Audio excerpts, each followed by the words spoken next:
Jagariko Carby in Japan. Jagariko hot and spicy flavor. Tikman nga natin. Medyo may sipa nga siya ng kaunti. Tingnan niyo yung nasa picture. O, di ba? Kung ano yung nasa picture, yun din ang nasa loob niya. Ganon din siya kalaki.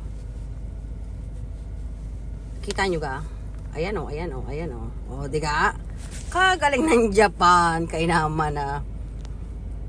Yan ang maganda sa Japan. Kung ano talaga yung nasa picture, yun talaga ang may expect mo. Magaling silang gumawa.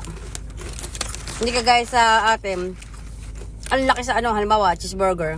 Ang laki sa picture, pero pag dating sa'yo at in-order mo, wala na. Pitsang ko. Yupi. Tapos bandin natin tong kari-kari corn cheese. Cheese corn snacks. Ito yung laman niya ha. Tapos, ito yung nasa tabi ham. Oh, magkasing laki rin sila. O mas malaki pa na ito. Galing ng Japan